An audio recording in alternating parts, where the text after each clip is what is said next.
across the World Wide Web, on your mobile device, on social media platforms. This is Jambo Radio, www.jamboradio.co.uk. We are multilingual. We are conversational in the languages you best understand. We are Jambo Radio, inspiring transformation. Hello, everyone. Good afternoon. Welcome once again to Positive Health Hour, sponsored by Waverly Care. For those who have listened into previous shows, Positive Health Hour, you know us already. We're here second Thursday of the month between 2 and 3.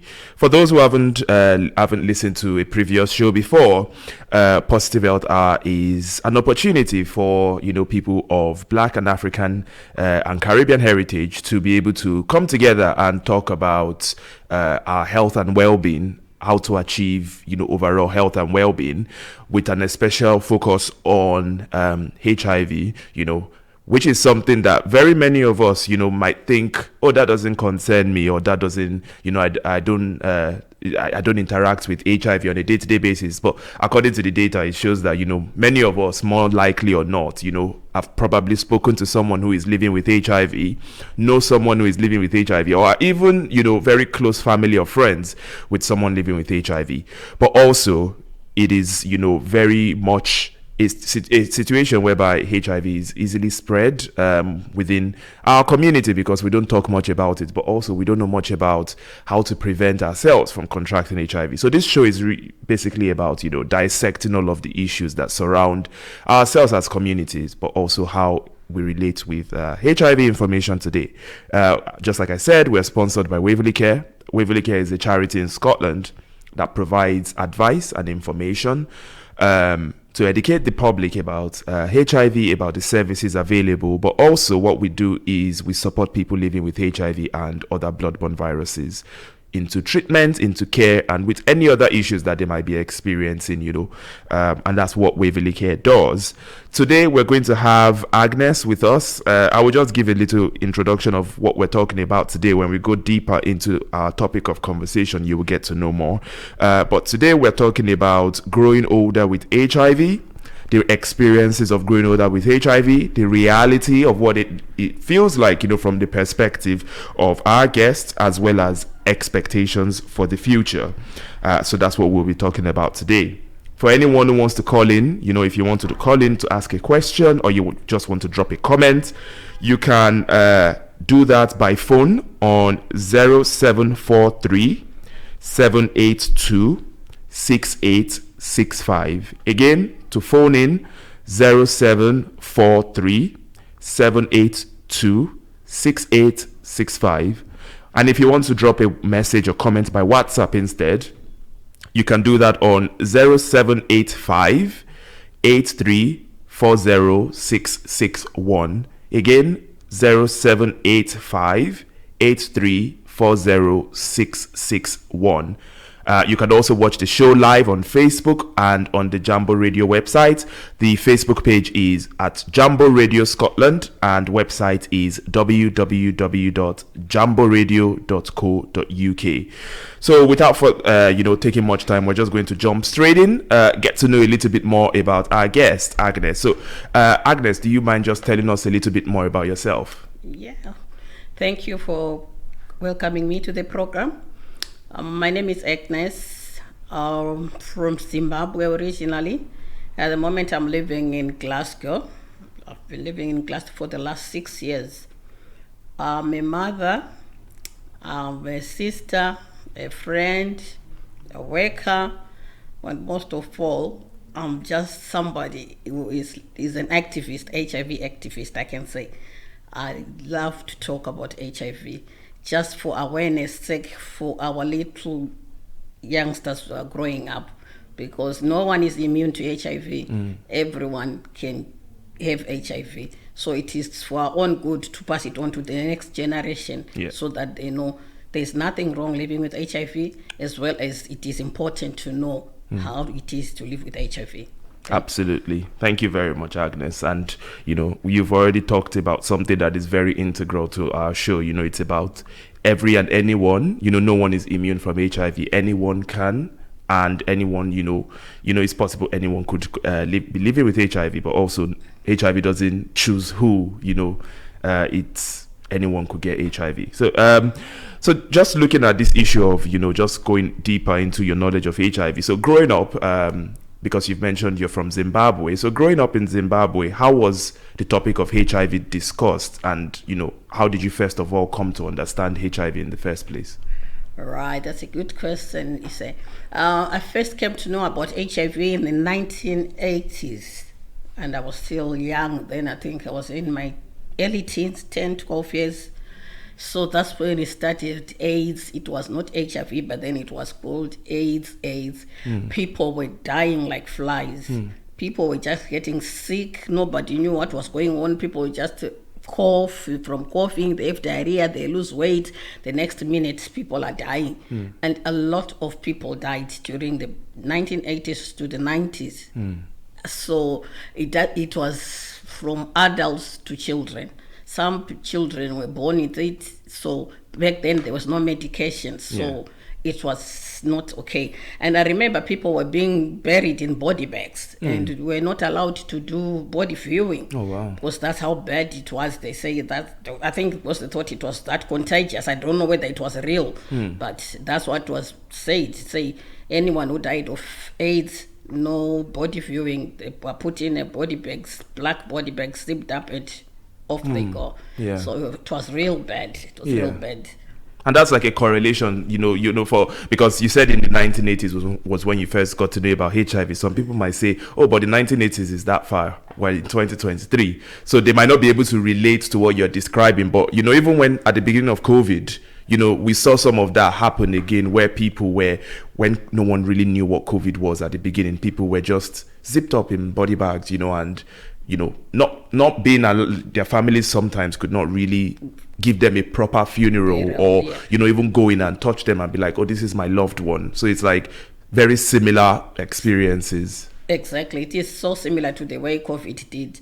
So the only difference and the only funny thing I also remember when COVID hit is people started saying, oh, HIV is better than COVID. For the first time I heard those words from 3/4 of the people I interacted with, and it was so amazing. And yet before, people were saying, oh, HIV is like, oh, it's a no-go area. But after COVID, they realized that there are worse things to come. So there is no harm being HIV positive. And it's nothing wrong. It's just a chronic illness, just like diabetes. Like, I can't even compare it with cancer, because cancer is a killer. It's a silent killer. Diabetes, blood pressure, cholesterol. There's no cure for HIV, to be honest, but you can live with HIV. That's the beauty of it. That's a very interesting correlation. It's like, because there was a lot of comparisons, not just within interactions, but also scientifically. People were talking about the correlation between HIV and COVID, and how they were like, oh, it's like people are beginning to understand a little bit more about how viruses work. Viruses don't choose who they attack. They just go, what they do is they jump from one person to another, and they just keep moving like that. They don't choose whether young, old, rich, poor. They have no distinction. So you've mentioned that you're a strong advocate and activist, for HIV, educating people about what HIV means, about how to protect themselves, but also if they are living with HIV, how to, live their lives with this new condition. How did you first of all come into this space of openly speaking about HIV? It started, I was diagnosed for HIV positive in 2003. Okay. So when I was diagnosed, I thought that was the end of me. Because back then the memories flashed back, memories in Africa, people dying, dropping dead, children crying with sickness. I had family who died, who I known. So my mind went straight back to see, am I going to be like that one, or am I going to be like the other one, or my neighbor? So it was not an easy thing to process. So it took me time to get it into it. So after the diagnosis, I was signposted to George House Trust. Okay. That's a charity in the Northwest in Manchester, where they deal with HIV people and people who are living with HIV. So at first I could not even go there, because I just felt to myself, there's no point. Yeah. I'm dead. I just resigned living. So I never went there. I just stayed at home, and I was into depression and everything. I ended up going for counseling for almost 10 weeks. I had to have counseling for 10 weeks to make me feel better. Yeah. So it was after counseling, that's when I said, let me go and try and join this group where people are meeting and see what goes on. So I went for a couple of months trying to see what goes on, looking and sharing. And the staff, they were very good. Even the people who were going to the support groups were very nice people. Yeah. So it was, I think, after a year or so, that's when I realized nothing has happened to me and nothing changed since my diagnosis. I was still the same, no illness, no nothing. And I said, probably what these people are saying is true. People were saying, I'm 30 years living with HIV, and you look at the person and you say, I don't think so, because that's not what I remember. And someone is saying 15 years. So it motivated me now to say, let me explore more. What I realized, if you're living with a condition, knowledge is power. Absolutely. You have to know what you are living with. You are your own doctor. A doctor can only tell you what they've learned, but you are your own doctor. You are living with the disease. You can tell the doctor exactly what is on the ground. So that's when I started informing myself with knowledge, going to websites, reading stories, research. When they did research, so I ended up being a volunteer now with Georgia's Trust. So I think I volunteered for them for about 10 years, oh, if wow. I'm not mistaken. Yeah. And I can imagine, I remember very well during my time, I was a peer mentor, I did almost every role. I sat on the board of directors, trustees, I did a lot. But I remember very well that I touched a lot of people when I was doing my positive talks. Yeah. They called it positive speaking. So I used to go out to universities, to student nurses, tell them, or to companies where they invite us to say, come tell our people, so they're trying to encourage people to get tested. So every time I said my story, I had 3-4 people from the crowd coming to say thank you for the knowledge. So I knew my journey was impacting someone, changing someone's life. Absolutely. So from then I just took it upon myself. Okay, this lady told me she lived for 20 years. So I just said, if I live to 20 years with HIV, definitely I'm going to tell my story. Yeah. I am going on a mission to change lives, to make people know that there is no harm falling in love with somebody who is HIV positive. Exactly. Because like now there's U equals U, which is when your viral load is undetectable, you don't pass it on to your partner. Yeah. And also, people are breastfeeding their children. Children are being born without HIV. Yeah. And my main age group I target is the youth, like I say, and especially the girls. That's what I'm aiming in the future, to be talking to girls, to be able to say no when it comes to sex, to know their rights. Because when I grew up, I couldn't say to a man, can you use condom, even if I feel like I'm not happy. I'm married to a man, he's promiscuous. But at the same time, I had no power to say, you know what, can we use a condom because of the way you are doing? Because once you say that, in our culture, it's taboo. You are a prostitute. So it's about empowering our young girls now to say, no, you have the right to tell your boyfriend, stop, I don't want any intimacy until so and so time. I'm not ready. Because then you cannot say ready. Because why are you saying ready? Because you are promiscuous. So everything was just like women have no say for their own sexual health.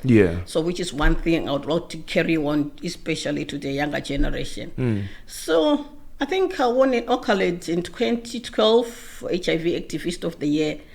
I met a lot of friends throughout my journey. Some people were not newly diagnosed. I empowered them, and that's when I just thought, let's carry on, because if we don't talk about it, because I'm living with it, who else is going to talk about it? Exactly. So if you need change in whatever aim, because my aim is to squash stigma associated with HIV. Yeah. Absolutely. And that's a powerful, summary of, a lot of experiences, but you've kind of summarized it to some key points of, saying, first of all, you are living with HIV, and who better to tell other people about HIV and to educate people that HIV is not what it used to be. You know, HIV has changed. There's medication to stop the virus spreading, but also to make sure someone living with HIV is going to live a normal, healthy life, you know. And then the part about empowerment, that's really important, because I think a lot of times, you know, people are too scared to either talk about HIV, you know, even if they're not living with it, just to talk about it. You know, it's a very scary subject within our community to bring up. And then when you say, talk about sex as well, you know, that can be scary. It's a bit worse. Yeah, exactly. So it's like it's reminding people it's your life. Like, Yes. you should be able to take control of your life. No one else will treat you as good as you treat yourself. So Definitely. being empowered to do that, that's a really, really good point. It's so nice that we've got to know a little bit more about you and your story now, you know, and we'll be looking into a little bit more detail of some of the things you've mentioned. For now, we're just going to have a quick music break.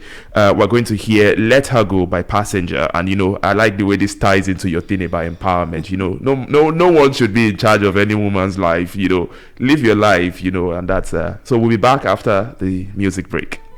Welcome back, everyone. For those who were not with us from the beginning, you are listening to Positive Health Hour on Jambo Radio, and we are talking about growing older with HIV, something that is very much common, you know, especially within our community as Black Africans, you know. As much as some of us might not think so, or we might not want to believe it, you know, HIV is something that is very much with us, and we need to talk about it. We have Agnes with us. We're just going to watch some quick videos, you know, from some other women aging with HIV across the UK from our community, hear a little bit more about their experiences, and go back into our discussion with Agnes. Hi, my name is Winnie, and I work as a freelance development consultant. We're just having a little bit of getting the videos on. Hi, my name is Winnie, and I work as a freelance international development consultant. I am 59 years old and have been living with HIV for more than 30 years.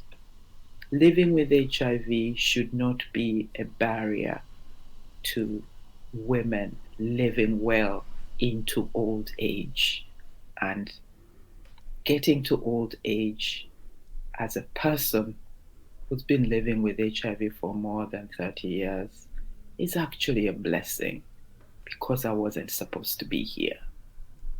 And so I really, really like that with the help of medication, with the help of staying engaged, with talking to my health providers, I'm here. And it says a lot about how resilient people can be, and especially women. Getting older with HIV should not be that different from anyone else. It's about managing your medication. It's about managing all your other women's issues as well as you can, and talking to the right people about it, including staying engaged and getting all the necessary support that you need. Making sure that your treatment is still working well for you is really, really important, and not to just suffer in silence. Getting older with HIV should not be scary. It's about living your best life day by day and enjoying it. I look forward to getting older because HIV doesn't stop me. My medication works really well with my body and there are minimum side effects. I'm going to live that long and healthy life I thought I'd lost. Don't be afraid of relationships, if I could tell you that. When I look back at my younger self, embrace, figure out now what you want and go for it. Don't fear intimacy. You equals you, we cannot transmit. Don't be afraid to be your best self. Getting older means not having to please people because of HIV. It's about being you, pleasing you, and being with people who accept you as you are, and that includes your intimate relationships as well. If you can, be more fearless. I have spent a long time silent and afraid, and now, if I could go back, maybe not. In the learning, be fearless, travel more, enjoy life more, COVID permitting, but enjoy life. Having HIV shouldn't mean that we sit in silence, letting life pass us by. But my most important message is live because we can. Hello, my name is Rebecca Mbewe. I am 53 years of age and have lived experience of HIV of 25 years, which means I fall in the category of women who are aging with HIV. My personal experiences of growing older with HIV have mainly been positive. My health is good. I have a great relationship with my consultant and can have open and honest conversations with him about what's going on, not only about my health, but about everything else as well.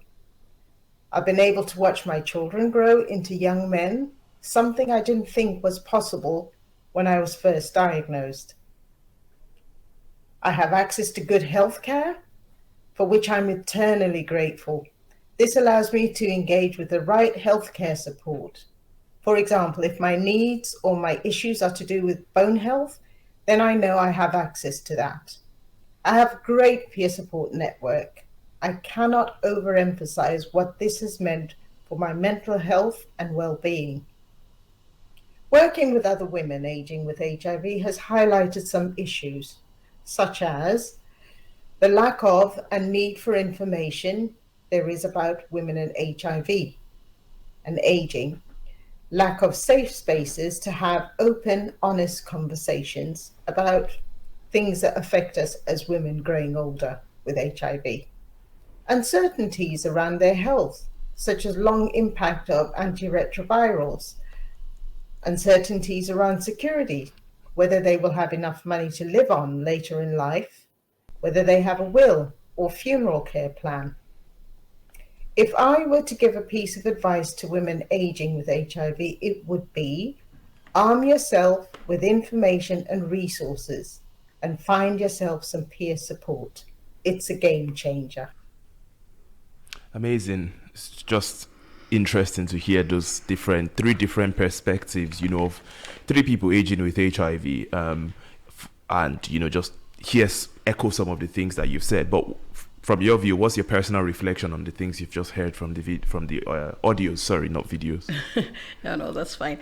Oh, I just loved all the ladies said. I think that's all within me. It's like adherence to my medication, just living my life without hindrance. Yeah. That's very powerful because HIV doesn't stop you from fulfilling your dreams. Relationships is very important. Despite the fact you are HIV positive, you still need somebody in your life. And that somebody can be your anchor, your shoulder to lean on when you're feeling low. Then we come to talk of the peer support. That is our network. That is like our motherboard. When you say computer, to be a computer, it has to have a motherboard. Yeah. So that motherboard is about having that peer support network.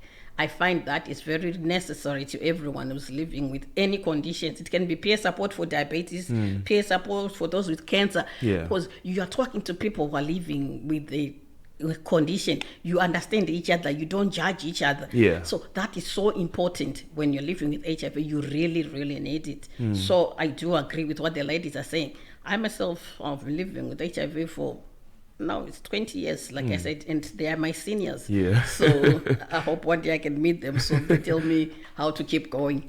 Absolutely. And it's very interesting because you mentioned in your story about Georgia Strauss, people who mentioned they've been living with HIV for 30 years, 25 years, and here again, we hear it from people who didn't, they're not even part of our show today, but, people with completely different experiences. So it's like there's many more people out there, living with long term with HIV now. Yes. And that's just very interesting to hear. I also like that you picked up on peer support and relationships, because that's something that, you have especially strong knowledge in. You've mentioned earlier, you've supported people, especially people newly diagnosed. Can you just tell us a bit more about what your work as a peer supporter is really about and how that impacts on people's lives? Okay. My work on peer supporter is it's not a one size fits all. It depends with who you are dealing with. Yeah. So you find for newly diagnosis, it's about telling them my story so that they can see there is life after HIV. Then we come to when you're talking, peering somebody about relationships, tell them the importance of having a relationship. So some people will say, oh, I'm scared to be in a relationship because I'm HIV positive. What will the other person think? Or I'm scared to go out with a person who is not HIV positive. Yeah. Then I tell them there's nothing wrong with that. You, as long as you're honest with the person and as long the person loves you, and I also go and give them examples of people I know who are in love with people who are not positive at all. Yeah. So it varies, and it comes to some who wants to have children. They are worried and scared. Yeah. I had a child while I was positive. Yeah. So still I tell them my experience. Yeah. And they see my child is happy. Now my child is 18 years old, no problem at all. So I give them all those example life experiences. It's Yes. the most important thing with peer support. Yes. So that the person you're talking to will get into it. Like me, I got into it because of the lady who told me she was living with HIV for 20 years. Yeah. So I took that upon myself to say, if she can live for 20 years, I can do the same. Yes. So that it's about empowering people, especially when you're peer mentoring. Yeah. So everybody does need peer mentor. Absolutely. And for some of us who might have listened to previous shows, we've come on the show to talk about HIV stigma, to talk about how HIV can be transmitted and how HIV is not transmitted. But, now we have you, backing up all of those things we've said, because it's like all of those times it has come as this is how HIV is transmitted. But also we've said, if someone is living with HIV, they're on their medication, they can have babies who are HIV negative, they can breastfeed, but it's like you have lived through that. You had a child who is HIV negative. So it's like it's good to hear all of that, and I hope that if anyone is listening right now or listening to the show whenever they do, who might be living with HIV and they're also being a little bit skeptical about these things, they are afraid to form relationships or to go through pregnancy. I hope they will be able to take some encouragement from the things you've just said. Yeah, it is. Lived experience is we call it lived experience all the time, but it doesn't really summarize the value of listening to someone who can say, I've been where you are, it's going to be fine. It's so powerful. Yeah. It's so powerful. And I imagine, as you're growing older now, like you said, you're looking up to some people as well as people looking up to you. So it's like a network it's a community. And we as, Africans, as Caribbeans, we have grown up with this sense of community to say, regardless of what happens, we are there for one another. So just reflecting on these things, as what do you think at first, you mentioned slightly, at first, what did you think growing older for you would look like, once you first of all got to know about your HIV status 20 years ago? Right. 20 years ago, I never thought I could go old with HIV. What I see was just death. And I never expected to live more than 2 years, to be honest. Yeah. Despite the fact I wasn't sick, because when I was diagnosed, it was due to pregnancy. Okay. That's when I got my diagnosis. So I never thought to plan to say, all I did was start planning to say, if I die, what will I do for my children? What will I leave for my grandkids? It was just about planning of death. It was just all negative thoughts. Yeah. Then as time went on, I went to 5 years, graduated to 10, 15. I realized, wow, why am I still planning on that? I could not stay planning on that. Now I have to plan ahead. Yes. What is it I wanted to do in life? HIV is not going to stop me doing it. What is it I want to do? Yes. Because it's not written on my forehead, HIV. The only thing I know I'm HIV is when I take my tablets. If I walk out in the streets, if I don't tell anybody, I'm just like a normal being. So what stops me living my dreams? So growing with HIV and aging is a blessing. Like one of ladies said, Stella, she said, it's a blessing. Yes. Because many people missed that chance because there was no treatment. A lot of people died. We can only say if we could reverse time to the 80s and have the medication we are having now to give it to those people, I think they would appreciate life. Yeah. So our generation is so lucky. And we want to thank the scientists for the work they keep doing, and the researchers and the medical doctors for the fantastic job they do. So hopefully, fingers crossed, one day they will say, we've got a cure. But with or without a cure, I'm still proud to be living with HIV, to be honest. Yeah. I'm so proud because I'm as healthy as anybody. Yeah. And it's so interesting because, like, obviously, I've only been living with HIV for, I think, last month was 4 years. And it was interesting because, similar to what you've said, it's like at the beginning, and I know very many people who have been diagnosed with HIV, that moment, it's like all of a sudden, all the things you know, like even if you know all of the information about HIV today, that, oh, it's not a death sentence like it was in the 80s when there was no medication, you know, even if now you know you can't pass it on, it's like all of a sudden all of that just flies out of your head. Because I remember I was in medical school when I got my diagnosis, and I remember thinking, same to you, like the way you said it, it's like I was alive, but inside I was already dead. So it's like I wasn't thinking to the future anymore. There was no essay in the future. I was just waiting for essay of now to just disappear. And it's a very, very interesting place to live, because I don't think very many people sometimes have lived through that reality. You know, you can see a loved one pass away and it's painful, but when you see yourself pass away before you even die, it's a different experience. So it's very interesting to hear that. And I think it's a good part of the journey. It's a very good part of the journey to take along with you. Yeah. Say, I've been here, now I'm there. How did I get myself where I am? Is the most important thing now. Yeah, because absolutely. you are here, you have to move from here, from the diagnosis, you have to move on. Do whatever you want to do. Exactly, that's a good point. Adhere to your medication and everything will be fine. Yeah, and you know, speaking about that topic of medication, adhering to your medication, right now in Waverley Care, I'm working on this video that is going to, you know, because some people find it very difficult to take their medication, you know, daily as they've been told to, or, you know, life gets in the way sometimes, or sometimes they still don't believe in the effectiveness of the medication. You know, they you know, sometimes we can say, oh, what do those doctors know? Or, you know, based on what they've experienced, you know, imagine if someone has seen a family member die, you know, it can be hard to say, to take that experience of someone dying from AIDS out of their minds. So different reasons why people don't take their medication or adhere to it. How would you describe the function of the medicine and how it impacts on you as a person living with HIV? Oh, you know, when it comes to adhering to meds, it's a choice, it's a personal choice. Yeah. Ask yourself, do you want to live or you want to die?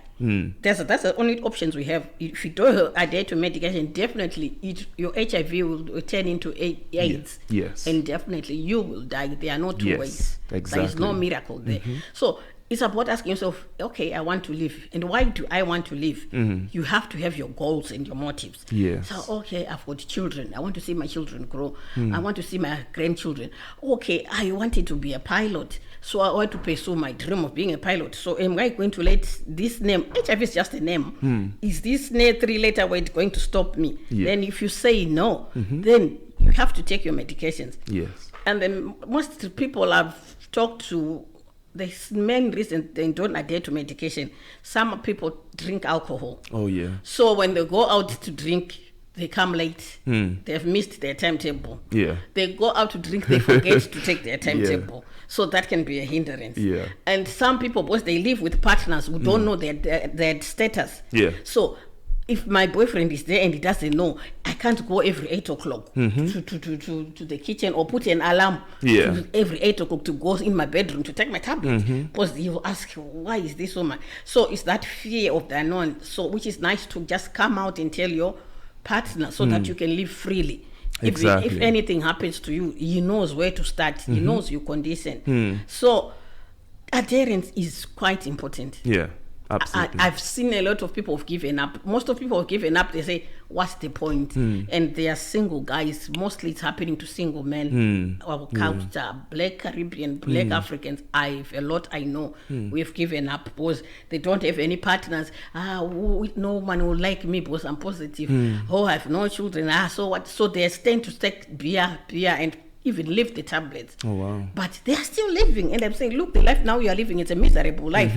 Whereas if you've just seen you are not going to die tomorrow, maybe that thing will take you for the next 5 years. So why take 5 years of misery instead of say 5 years of enjoyment? Exactly. Yes, I'm single, yes, I don't have children, but I'm going to enjoy my life. I'll take my medication, I'll go to work, I'll go to school, meet people, have fun, and that's it. Exactly. There's no problem with drinking. Drink. So I love my drink. So the first thing in the morning, take your tablet. Yes. Before you go out. Yeah. Because when you come, all our mind is somewhere else. So so me, I always say to people who drink, before you go out, make sure you take your tablets. Be a morning person. Exactly. Like me, I take my morning tablets because I forget, not because I drink. It's the other way around.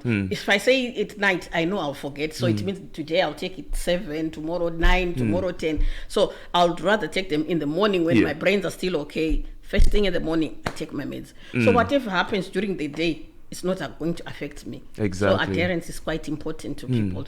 And I like that you summarize this, build, and that's it. That's the thing about HIV now. You know, at the beginning of the AIDS pandemic, when there was no medicine, no one even knew what was happening. People were dying.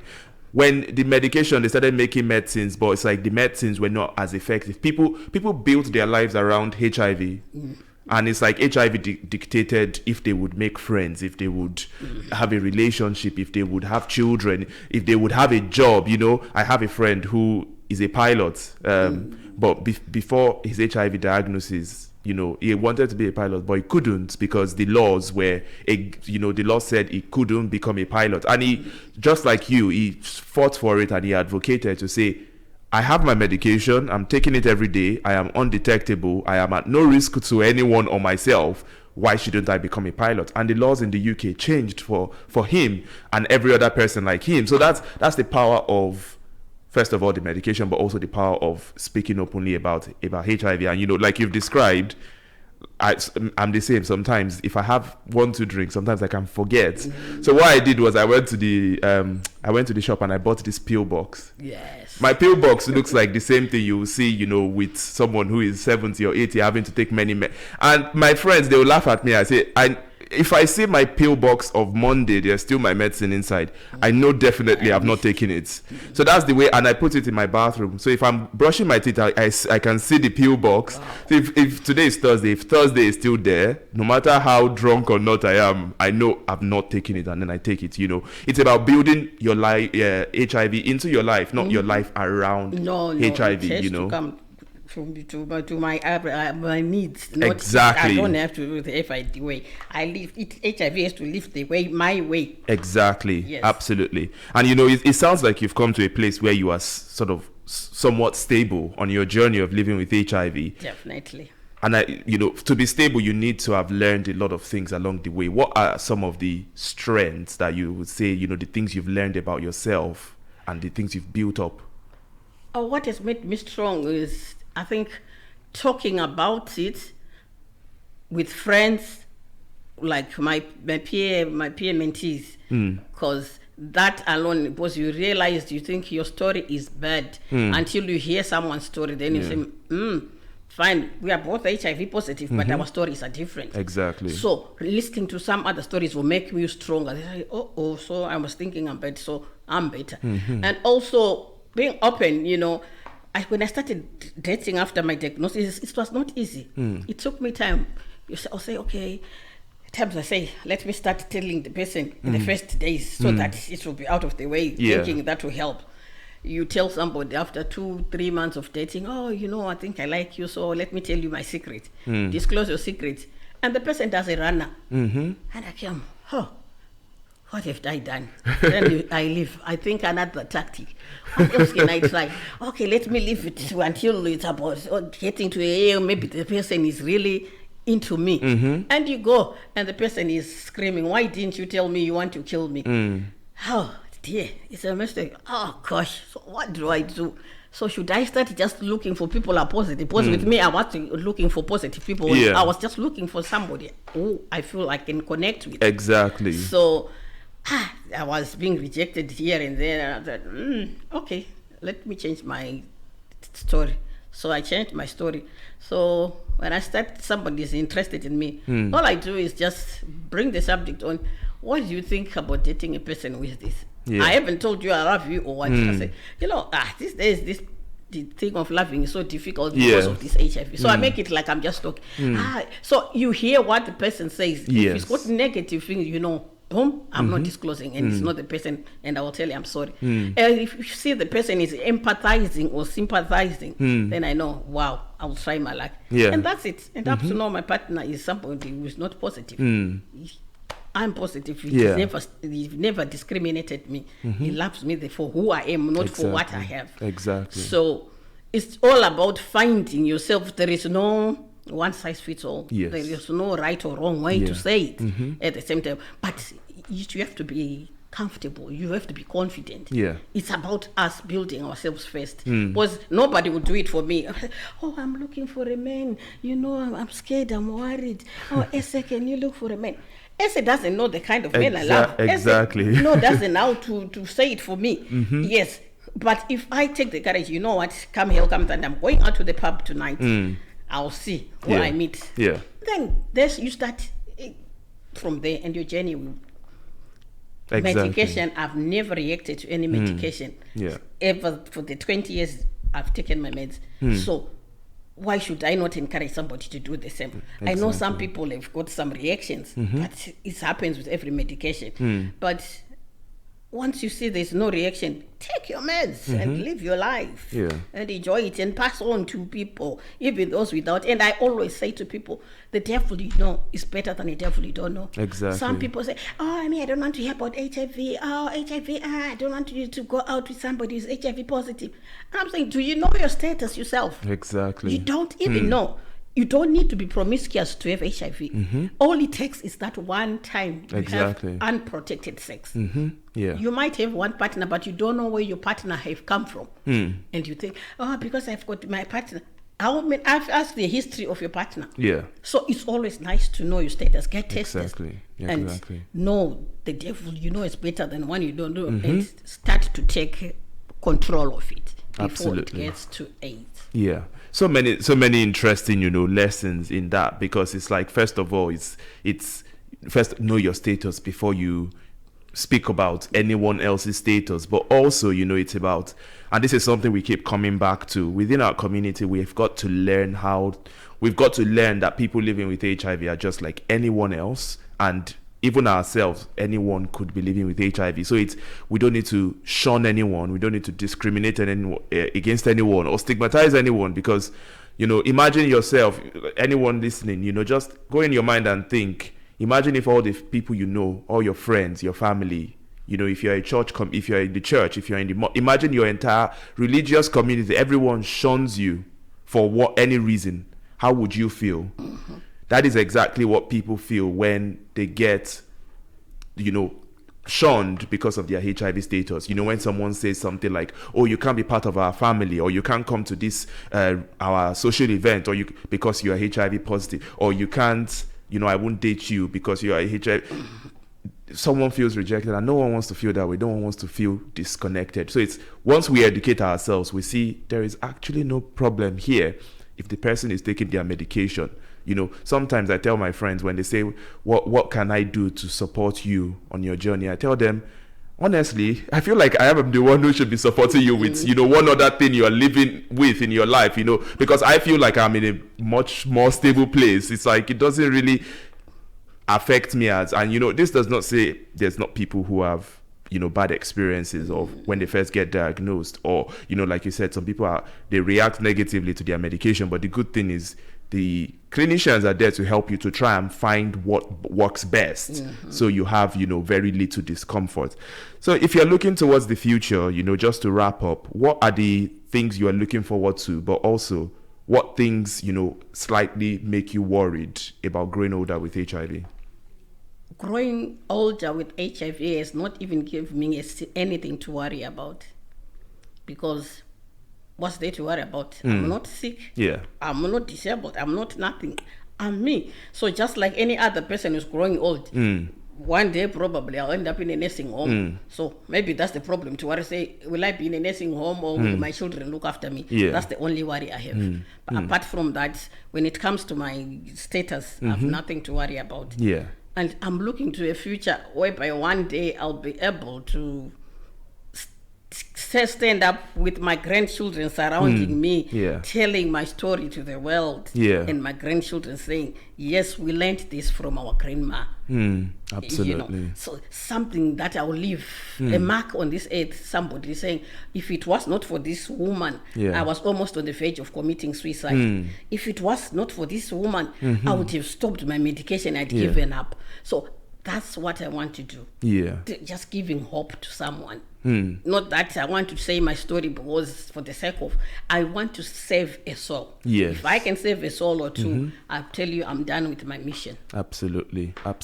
Thank you very much for that. And that is, everyone has heard, firsthand from someone who is living with HIV saying, no worries in my future. The only worries are what every other person growing older is thinking about. They're thinking, which care home would I be going to, or will my children be looking after me, or thinking about, because growing older just means the body gets a little bit weaker. So it's every day, and that's what we're trying to educate people about. It's like, if someone is living with HIV, they're on their medication, they get stable, their life becomes like every other person's everyday life. They wake up thinking of everyday things. There's no a special circumstance that they are thinking about that maybe you are not thinking about.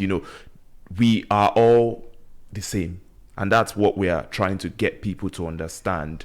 And then if anyone then is struggling with something else, we know how to support them. We know how to be there for them as our community, not because about their HIV status, but because we are all human. And that's what we should do. But yeah, it's been very interesting to speak with you, Agnes, and I've definitely learned so much from you, but also I've drawn a lot of confidence, even for myself on my journey of living with HIV. And the one thing I'm taking is sharing my story to be able to help someone else who might be struggling. It's not about fame, or it's not about all those things are very, very, they are insignificant. It's about helping someone else, being part of a community. Thank you very much. And just to conclude our show, to say, I'm currently working within Waverley Care. We're currently putting together a new project, and the project, similar to what Agnes has just done here, it's having not just people living with HIV, anyone within the community who is interested in talking to others about HIV and about the reality of what it means to live with HIV. We're calling it positive health influencers. We're not saying there is no knowledge of HIV within our community. Sometimes it can be about feeling confident to talk about it, and so that's what this project is looking at. It's helping people to gain the confidence to be able to talk about things like HIV in an open way, in a way that feels comfortable for them, so that hopefully we have more people within our community doing what you do, telling more people HIV is not a death sentence. HIV is not something to be afraid about.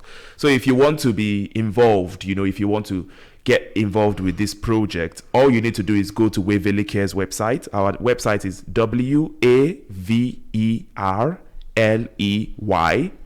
and care, CARE. I'll spell that again. Waverley, WAVERLEY, CARE. So go to our website, waverleycare.org, and you'll be able to get in touch with us. You can just drop an email to say, I heard about this project on the radio, I would like to get involved, and you'll be put directly in touch with myself. But yeah, thanks everyone for listening, and it's been wonderful being on radio with you today, and we hope to see you Same time next month, second Thursday of the month, between 2 and 3 p.m. Thank you, and have a good rest of your afternoon. Thank you, everyone, for listening. Hope you have a good evening.